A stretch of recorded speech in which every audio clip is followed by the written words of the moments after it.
Hey guys, what's up? My name is Gabe and this is Games with Gabe. This is the next tutorial in the Coding Geometry Dash in Java series. If you remember from the last tutorial, we started setting up some simple parsing functions, and of course it's not going to work for some reason. Oh, I deleted the file, but we set up some basic parsing functions that will parse integers, doubles, floats, booleans, and strings, which sets up the basis for our game.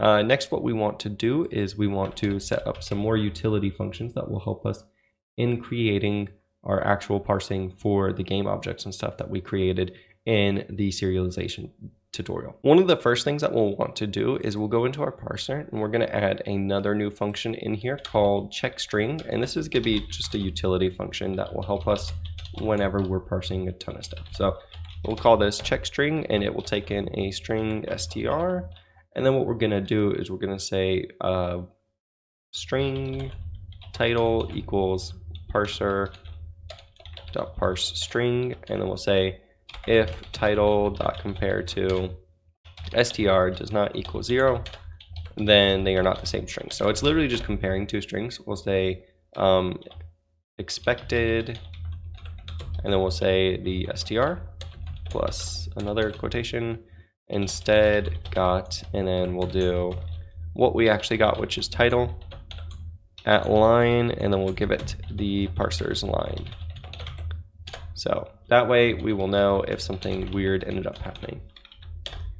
And then otherwise, if it all went perfectly fine, then there's nothing wrong with that. So this is just a utility function that we'll be using a lot, and it makes sense to wrap it in this thing because we do want to throw an error every time if it doesn't work too. So it's easier to just create this simple function. Next one we'll want to do is a function called consume. This is going to be void consume begin object property, and it will take in a name. So this is like, if you remember, we have our file and we have like some property, so like GameObject, and then it goes colon and then bracket. So we have this string, which this is going to be the name here, and then we have a colon, and then we have a left bracket. So this is what this function is going to do. All we will do is we'll say skip white space, and then we'll say string title equals parse string. Then we'll say check string name title. We were expecting name. Did we actually get that name? So I guess I did it a little bit differently in my code, but we can change this because it really doesn't matter. So if we just say check string name, we want the title to be the same thing as this. So that should work fine too. And then what we'll do is we'll say skip white space just in case there is any, consume a colon, skip white space because there most likely will be, and then consume a left bracket. So that should be good for consuming the beginning of the object property. Next one we'll want to do is just like that, except consume end object property, which is also very simple. Literally just skip the white space, and then we want to consume a right bracket. So the end of the object property, which is just the closing bracket, is also something that we will need.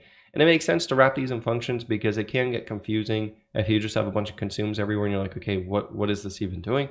So we wrap them in these functions. That way when we're reading through our code, we're like, oh, we're consuming the end of the object property. Makes a little bit of sense. Next thing we'll want to do is add a consume string property. So this will return a string, and we'll say consume string property. And this will also take in a name. We'll skip the white space, of course, and then we will say check string name, and that should be good. So we want to check and see if the object property actually is what it says it is, and it should be whatever we're passing into here. Then we will say consume a semicolon and then return parse string. So typically we have like some string property, so like it could be a variable, colon, and then some string, so like another string. And so that's literally what we're parsing. We're just saying, okay, check if that's right, consume the colon, then return whatever the string is. Simple. That's how most of these functions are going to be, but they're going to be nice to have. Next one, consume an integer. Likewise, just the same as all the other ones, this will take in a name, and we will skip the white space, check the string, see if it's a name, consume the colon, and then return parse int. Really simple. Do one for floats too. And I think you guys get the picture. The float double Boolean, they're all going to be exactly the same. So go ahead and do those real quick. I'll fast forward. So that should be all of those functions. This is the double, the Boolean, and then the float and the int. Those should be, they're literally like exactly the same, except we're just parsing different things each time. Next, what we want to do is add in one more function. We're not going to actually implement this one just yet, but it will be helpful. So this is static component and parse component. And I'm going to say Alt Enter for that. And we're just going to return null for now because we'll get to that in a little bit. It's a little bit complicated. Not really, but it's a little bit worse. Now we're going to start deserialization. So we have serialization. Now we have to include deserialization for everything. Let's go to our vector2. And we will go into here and add in a public static, and this is going to return a vector2 deserialize, which is basically going to be included on every single one of these. This is really simple. So what I'm going to be doing for all of these is I'm going to be looking up here where we added in the serialization, and then I'm just going to be doing the reverse inside of here. So you see we have that add float property x. So what I'm going to do is I'm going to say first we're going to have a float, we're going to have a float x equals parser.consume float property, and it's called x. Then we're going to say float y equals parser.consume float property, and we want y. So literally just doing the reverse, and then I'm going to say return a new vector2 x, y, and that should be that. With that done, we can go into our transform now. So we'll go up here, and then we're going to do the exact same thing. And as you can see, transform serialize is a little bit bigger. But oh, and then one more thing too. I almost forgot about this again. Between these, remember we have this comma.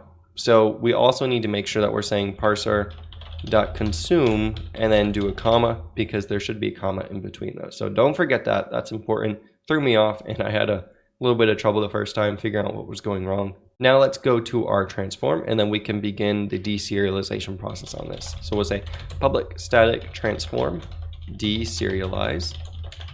And what's the first thing we do? First thing is we begin the object property with transform. So we'll say parser.consume begin object property transform. Then what do? We go begin object property position. So we'll say parser.consume begin object property position. Then we know that position is a vector2. So say vector2 position equals parser, or we'll actually say vector2 dot deserialize. And that should give us the vector2. Then we know that this is going to have a close. So we're going to say parser.consume end object property, and then a comma. So parser.consume a comma. And then the next property, which is scale. So now we'll do scale. Parser.consume begin object property. This is going to be scale. I can't remember if it's lowercase or uppercase. And we did do uppercase. So change that to capital. Then we're going to say parser or actually no. Then we say vector2 scale equals vector2 dot deserialize. Then we can consume the end object property, which is right here, and then we will say we need another comma. So parser.consume consume a comma, and then last property we have is the rotation. So we can say float rotation equals parser.consume float property, and this is just going to be rotation. I don't think we had that capitalized. Let's check real quick. We did not.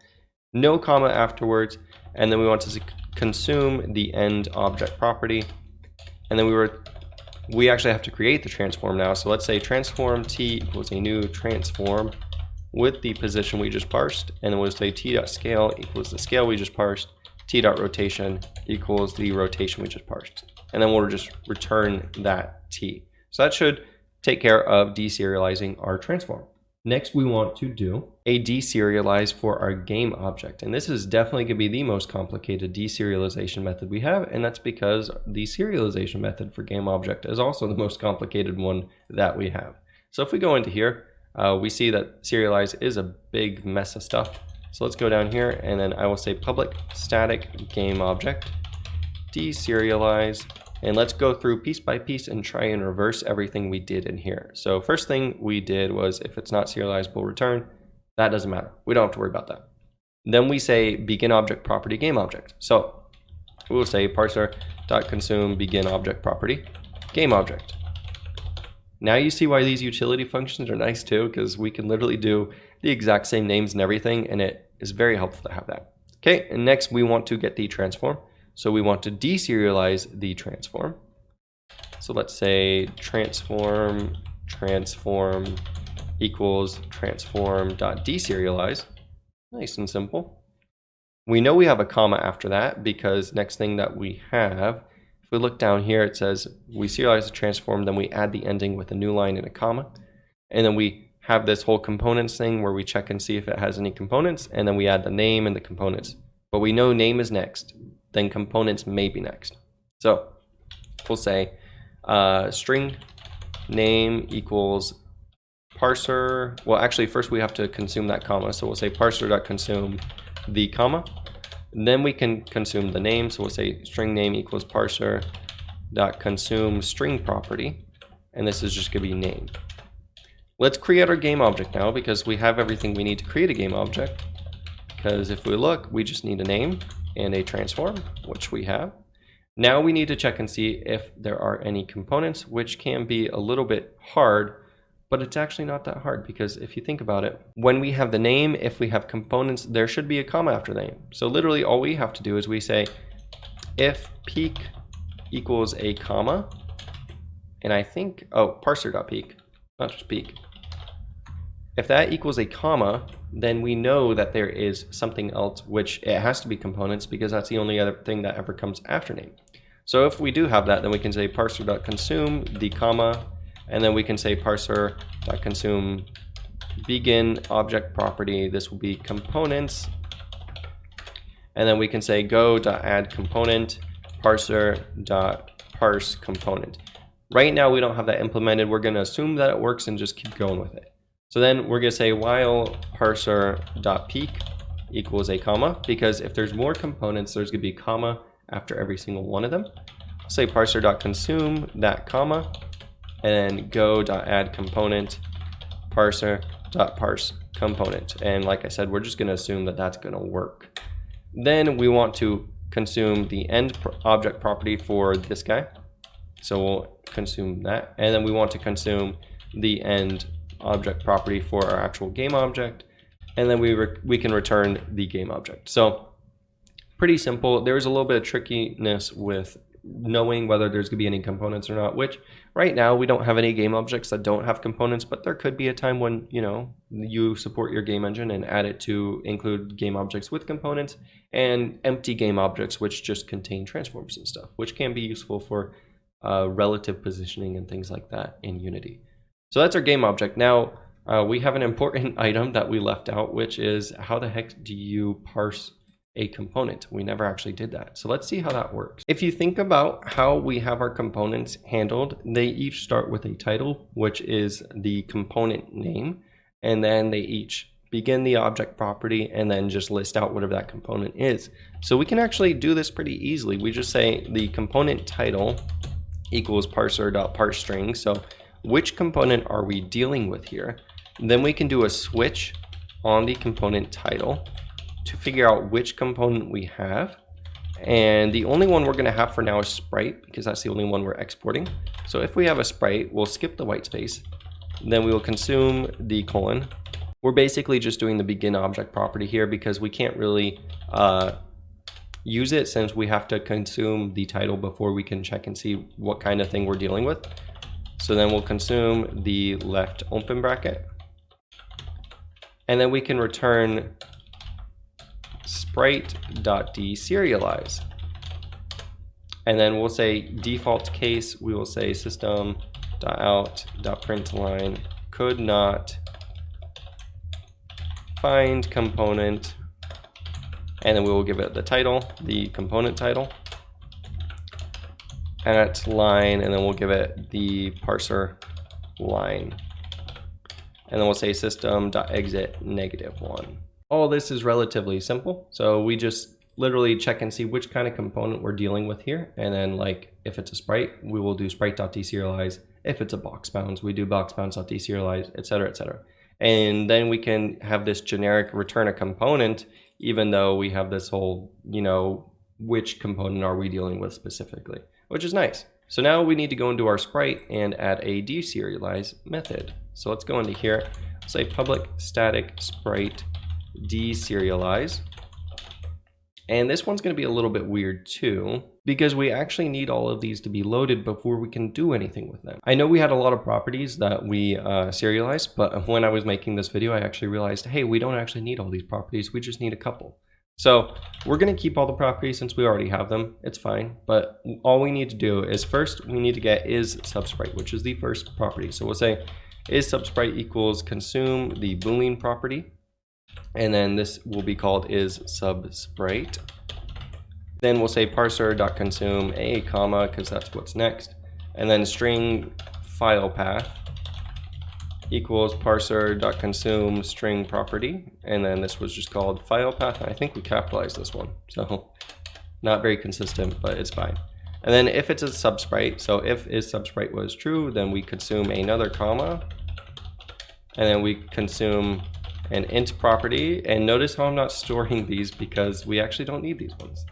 And then consume another comma and consume another int property, and this one's column. Then we consume another comma, and then we say int index equals parser.consume int property index. So this is where it gets a little bit tricky. What we have to do is we have to check and see if it's been loaded in the asset pool. All the assets should be loaded prior to deserialization. So we should have all of them already loaded. If it's not, then that's an error. So what we'll say is we'll say if not asset pool dot has sprite sheet, and then we will pass in the file path. Then we want to say system.out.println sprite sheet, and then give it the file path, has not been loaded yet. And then we will exit with a -1 status. Otherwise, if that sprite sheet is loaded, then we can safely consume the end object property, and then we can return, and we're going to cast this to a sprite, asset pool dot get sprite sheet, and then we will pass in the picture file, which I think I called path, dot sprites dot get, and then we will give it the index, which is just simply going to get that sprite for us. One thing we do need to do though is go into our asset pool, because if we go back up to here, I don't know why we didn't do this in the beginning too. We are checking based on relative file paths and not absolute file paths. So really we should be doing file temporary equals new file, and then we'll just give it the picture file. And instead of doing this, we should be doing file.get absolute, or temporary.get absolute path. And same thing with sprite sheet. I don't know why we didn't do this. It just makes things so much simpler. We might change and refactor the whole asset pool too to use this new system, but for now it's fine. So we changed that. We should be good now. Let's go back into our sprite and do the last little bit. If we know if it's not a sprite sheet, then it must be a sprite. So then we'll say if not asset pool dot has sprite, and then we'll give it the file path. And then we will say system.out.println sprite and plus file path plus has not been loaded yet. And then we will do our famous system.exit -1. Then let's go down, we will say parser.consume the end object property and return and sprite asset pool dot get sprite file path dot copy. So I had a big bug when I first did this. I was like, okay, this isn't working quite right. What the heck is going on? It's because I forgot this copy. Remember that weird thing we had where like sprites were sort of following each other and stuff because we were passing on one reference to one sprite? Yeah. We don't want to do that. So let's make sure we have this copy method and everything should work properly. Now we are almost there. We are so close. We just have to add a couple more functions and then we will have saving and loading system completely done. So let's go to our parser first. We need a way to parse a game object, which is quite simple. We'll go into here and then we'll say public static game object parse GameObject. And this is just another utility method that helps us. First of all, let's check if the bytes.length is at 0 or if we're at the end. If we are, we want to return null. So if the file is empty or we're at the end of the file, we clearly don't have any more game objects. Then what we're going to do is we're going to say if peak equals a comma, then parser.consume that comma. Then we're going to skip the white space. And then we're going to check if we're at the end, return null. Once again, just to be safe. What this is doing is basically, remember how we had GameObject and then comma, GameObject, comma, so on and so forth for all the game objects. We're just consuming that comma in between each of them if it's there. Then we'll say return GameObject.deserialize. Nice and simple. Last function we have to add is a import function to our level editor scene. Inside our level editor scene, right above our export function, I'm going to add one more method, and this will be called import level. Take in a file name, and then what we're going to do is we're going to say parser.open file. So first we open the file name, and then we'll just say GameObject go equals parser.parse GameObject, and while go does not equal null, so while we still have game objects to parse, we'll just add the game object to our render and everything. And we'll say go equals parser.parse GameObject. So we will continue parsing them until we run out of game objects to parse. And that should be it. That should open or load a whole file into our game with everything that we've done. Now let's go into here. We have this, if F1 is pressed, we export file.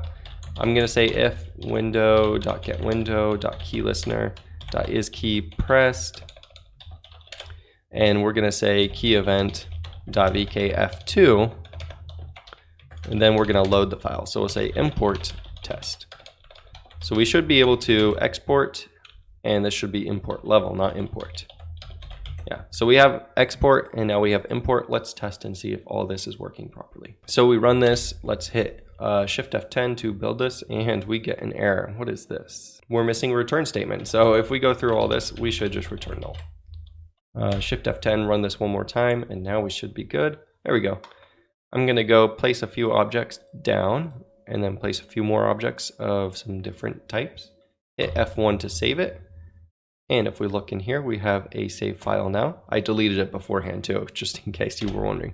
Hit Shift F10 one more time, hit F2, and we say expected rotation instead got rotation at line 11. So I think I made a mistake. Let's go to our transform real quick. And we'll go into here, and let's see our serialization. And sure enough, this is misspelled. So let's change this to rotation. Notice how I said that those errors would be really handy? So this is exactly what I was talking about. Let's hit Shift F10 one more time. We'll go into here, create this one more time. So just like that. And then I'll hit F1, close it, reopen it, hit F2. And we expected this bracket, but instead got comma at line 20. If we go into our Sprite class, I just realized that we also messed up on the serialization right here. So we shouldn't be adding in a comma at the very end. And that should be good. Last bug, I promise. So remember when I was saying that .copy could do some weird things? Well, we forgot to do .copy on this deserialization for Sprite sheet. So make sure you add in .copy at the end of this one and the deserialization, and then cast that to a Sprite. Now, I promise, if we go and then we say build a little level for our scene, hit F1, that should save it, close it out, open it, hit F2, look at that, all of our objects are back in the scene. This is great. We now have a way to finally start saving and loading our levels. With this big chunk out of the way, this is a huge portion of our code because it's literally the basis of our game to be able to load these levels and build different levels, everything. With this out of the way, we can finally start getting on to some more interesting things like physics and actually including jumping and stuff like that, and adding in box bounds so that things actually collide and everything. That's going to be the topic of the next several tutorials. I think what we're going to do first is we're going to actually add in the background for the ground and the actual background. And then we're going to change the color to blue so that it actually looks like Geometry Dash. But for now, that's it. I hope you guys liked this. If you did, please hit like and subscribe, and I will see you next time. Thanks. See you.